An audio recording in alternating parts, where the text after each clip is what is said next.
Snow gathered like quiet ash along the edge of the platform, softening the shape of the waiting benches and swallowing the sound of boots. The evening train had already gone, leaving behind a thin ghost of steam that hung over the tracks. Mai stood alone, her gloved hands clutching the handle of a small wooden chest bound with a red silk ribbon. Beneath the fur-lined hood, her dark hair caught flecks of snow that melted against her cheeks. She had crossed an ocean for this moment, and yet it had already slipped away like breath on cold glass. The wind carried voices that weren't meant for her. A pair of townsfolk lingered near the freight office, their tones half pity, half contempt. Guess the Barlow groom didn't like what he saw, one murmured. Heard he did it on a dare. Ordered a china doll just to see if they'd really send 1 inch, the other laughed softly, the sound brittle as ice. Mai looked up, her gaze fixed on the iron rails disappearing into the grey horizon. Somewhere out there was the man whose letter had promised her belonging, a new life, perhaps a name that could be spoken without mockery. But the letter had been a lie, a cruel joke. When the family came to meet her, their eyes narrowed the instant they saw her face. No words of welcome, only the curt command. This isn't what we asked for. Then the slam of a carriage door, leaving her at the station as the snow began to fall. A gust swept through, rattling the telegraph wires, and she shivered. The hem of her dress was damp, its pale fabric darkened by slush. Inside the station office, light glowed faintly through frosted windows, gold and unreachable. She had spent years learning when not to intrude. Yet, when her fingers turned numb, she approached, peering through the glass. Behind the counter, Martha, the station keeper's wife, sorted envelopes beside the stove. The older woman's eyes lifted, widened, and softened. She opened the door, letting out a sigh of warmth mixed with smoke. Mercy, child. You'll freeze. Her voice carried kindness wrapped in caution. Come in then, sit a spell. Mai obeyed, careful not to drip on the rug. The heat made her eyes sting. Martha poured her tea from a chipped kettle and asked the question without asking. No one come for you? Mai shook her head. They changed their mind, she said quietly. Her accent curved each word, gentle as snowfall. The woman frowned. Men out here got hearts of stone, but God don't. She reached for a blanket and draped it over Mai's shoulders. For a moment, the world felt smaller, safer. The tick of the wall clock filled the silence. Then the door creaked open again, and cold air swept in, carrying the scent of saddle leather and pine. A tall man stepped inside, brushing snow from his hat. His beard held silver like frost in dark earth. Martha smiled faintly. Evening, Arthur Thorne. Train's gone if that's what you're after. He nodded once, slow and deliberate.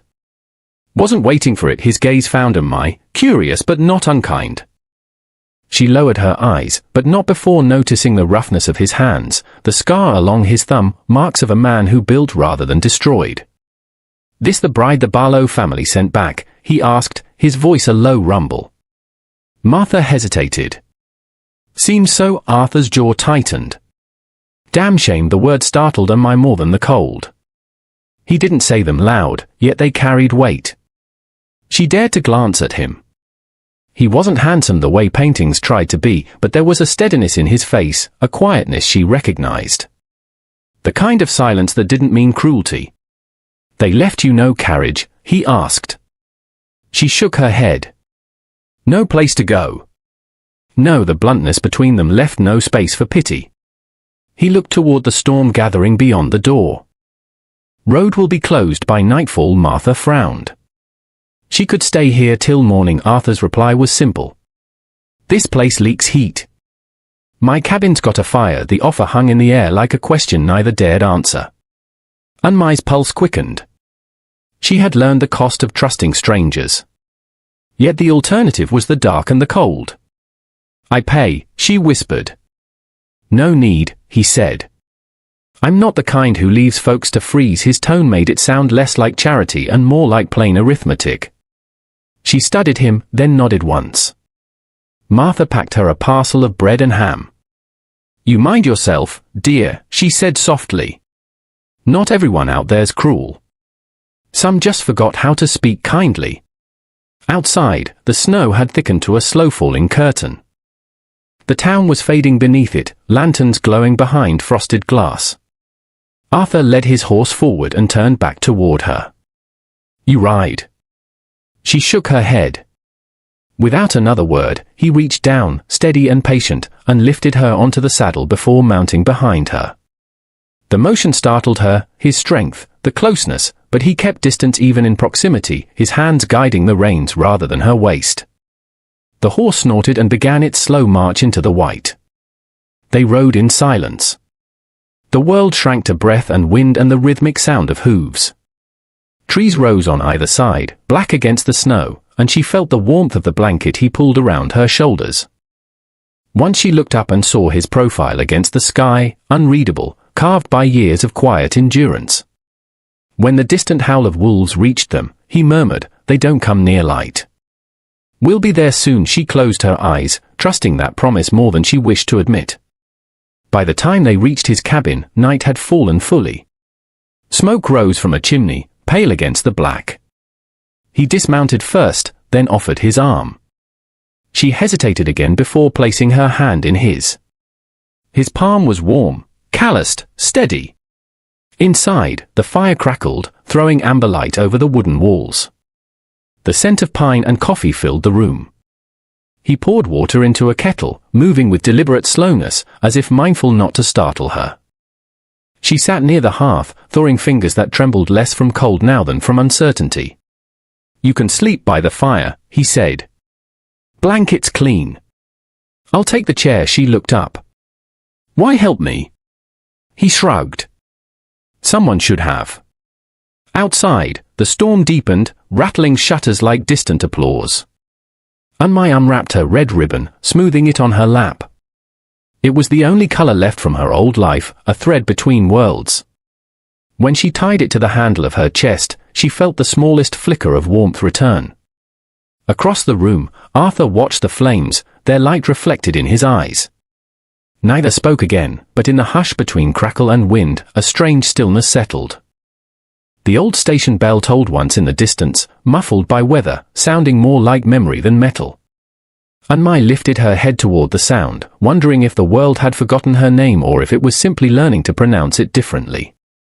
Arthur stirred, listening too, and said quietly, almost to himself, "No train waits twice in these parts." Then he looked at her and added, "But maybe it don't have to." The storm lasted all night. By dawn, silence returned, thick and heavy, as if the snow had swallowed every sound in the world.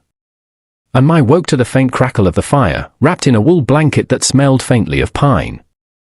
Across the room, Arthur Thorne sat in a chair by the hearth, chin lowered to his chest. He had fallen asleep sitting up, a rifle resting near his knee. She moved quietly, unwilling to wake him. As she washed her face in a basin of melted snow, her reflection shimmered on the water's surface, half ghost, half stranger. When Arthur stirred, she straightened quickly. He rubbed his eyes and regarded her for a few seconds. "You sleep any?" he asked, his voice rough from disuse. "A little," she said softly. "Good." Storms eased. Roads are gone, though. Won't be no passing wagons till the thaw. He stood and began pulling on his coat. "I'll feed the stock." When the door shut behind him, she looked around the cabin again. Everything spoke of solitude, the single plate by the sink, the one chair near the table. She found herself wondering if he'd chosen this life, or if the world had chosen it for him. She tied it instinctively, folding the blanket, sweeping stray pine needles from the floor. By the time Arthur returned, dusted in snow, she had warmed the kettle and set 2 tin cups beside the fire. He paused at the doorway, taking in the small domestic order she had created. His brow furrowed, as though he wasn't sure whether to be grateful or uneasy. "You don't have to work," he said. "It helps," she replied simply. He poured coffee dark as soil. They sat opposite one another, the table between them a fragile peace offering. "You got anyone waiting east?" Arthur asked. She shook her head. "No one now then west." Her eyes lowered. "No one wanted me west." He said nothing, but something in his expression softened.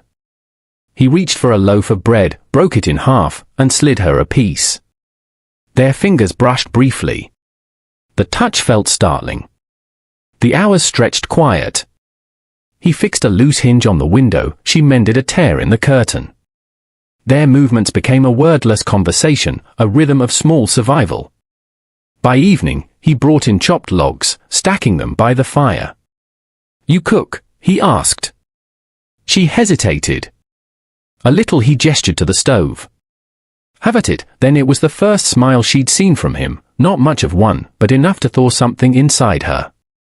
She boiled rice from her chest and added bits of jerky, a humble stew with the fragrance of home. When he tasted it, he blinked as if caught off guard. "That's different," he said. "Bad?" He shook his head. "Good. Just new." Later, as night fell, the wind rose again. Arthur sat sharpening a knife, his face silvered by firelight. "The town," I began cautiously. "They will talk, they always do," he said without looking up. "They will say you take me in, I did, they will say I stay." He met her gaze, then, I steady as winter stone. Then let them talk. Something in the quiet between them shifted. Not warmth yet, but the hint of trust. Hours later, after he banked the fire, she spread her blanket on the floor again. He pointed to the bed. "Take it." "I cannot, you'll freeze down there." She shook her head.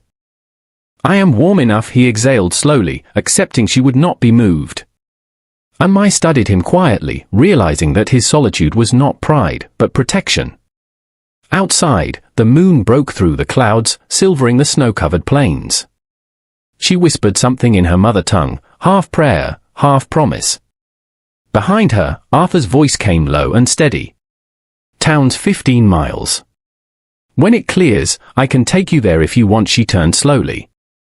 The thought of returning to those sharp, measuring eyes filled her with a cold more biting than any storm. "I don't know where to go," she said. He nodded once. "Then stay till you do." The simplicity of it left her speechless. He meant it as practicality, nothing more. But beneath it, she heard something different, permission to exist without apology. For the first time since leaving China, she felt safe enough to let her guard fall. The fire whispered low, painting both their faces in gold. No longer rescuer and rescued, but something quieter, something waiting to be named. By midwinter, the town had already made a story of them. The first time I heard her name in someone else's mouth, she was buying flour from the general store. The bell above the door had barely finished ringing when the chatter paused. A woman near the stove whispered something sharp behind her palm. "Don't look now," but the China woman's got herself settled right fine with Thorn, and I kept her gaze low. Mr. Finch, the shopkeeper, cleared his throat with awkward gentleness. "Storm keeping you folks busy up there?" he asked. She nodded. "Yes, much snow." Arthur fixed roof. He nodded, polite but cautious. When she turned to leave, the women near the stove didn't bother to lower their voices. "Pretty little thing, ain't she?" Surprised, he took her in. "Thought Thorn didn't care for company. Lonely men change come winter," the other said. Their laughter followed her out into the street, thin as a blade. When she reached the fence line, she saw him there, sleeves rolled, arms taut with labor. He glanced up and nodded toward the bundle in her hands. "Flour."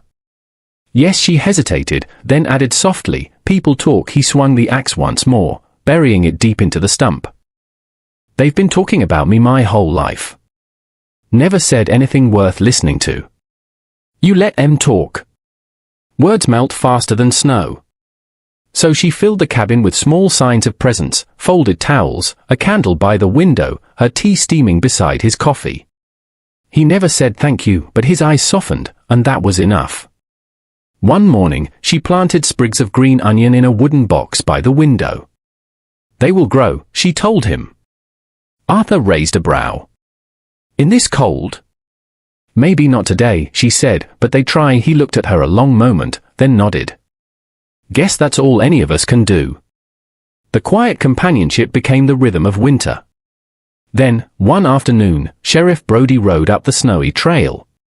"Thorn," the sheriff said, tipping his hat. Heard tell you're harboring someone not supposed to be here. Arthur's reply was even. She's got every right to warmth, same as anyone. Maybe so, Brody said, but folk are uneasy. Papers matter in times like these. I know folks can be mean when the world's too quiet, Arthur said. You tell them she's under my roof. That's all they need to know. When Arthur came back inside, he only removed his hat and sat down heavily. Don't worry about him. World's full of men who ain't learned manners. You defend me, she whispered. He shrugged. You're part of this house now. Wouldn't make sense not to. Her chest ached at that, how simply he said what no one had ever dared give her, belonging without demand. That night, as the wind howled, she rose and went to the window. Outside, the onion sprouts had begun to show, tiny green threads pushing through frozen soil. She smiled, whispering, "They try." From the chair, Arthur's sleepy voice murmured, "What's that?" "They try to live," she said. He made a soft sound, half laughter, half wonder. "So do we." The storm came without warning, rolling down from the northern ridge like a wall of night. Unmai lit the lanterns as Arthur secured the barn. He burst in just as the door threatened to tear from its hinges. "Worse than last time," he muttered. Then came the knock. It was faint at first, then harder, more insistent. Arthur reached for the rifle leaning by the door. "Stay back." He lifted the latch. 3 figures stood on the porch, men wrapped in coats, their faces red from wind and whiskey. The Barlow brothers. "Well, look what we found," said the eldest, Lyle Barlow, his voice thick with drink. "Ain't this cozy?" "You took in our mistake." Arthur didn't move. "Ain't your concern what I do under my own roof?" Lyle grinned, yellow teeth glinting. "She was meant for my brother, not some broke rancher. We come to collect what's ours." Sunmai stepped into view before Arthur could stop her. Her hands trembled, but her voice did not.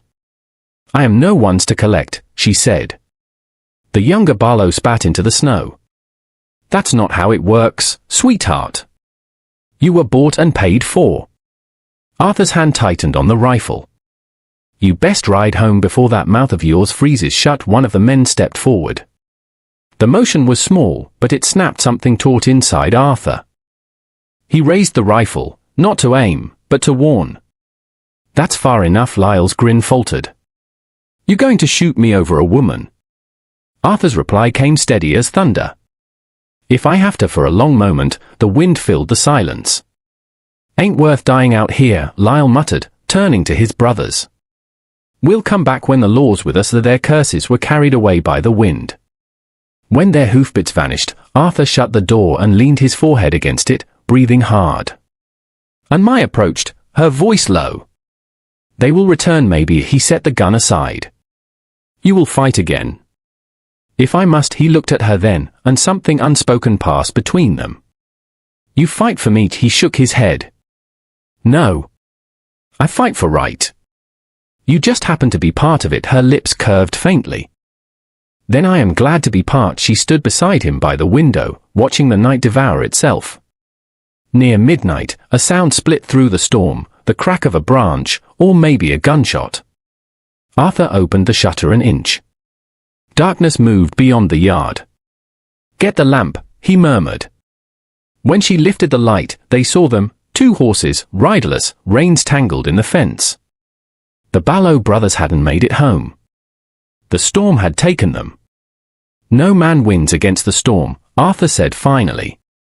Unmai looked out into the white, her voice a whisper. "Or against his own cruelty." He turned to her slowly. "You think God keeps score?"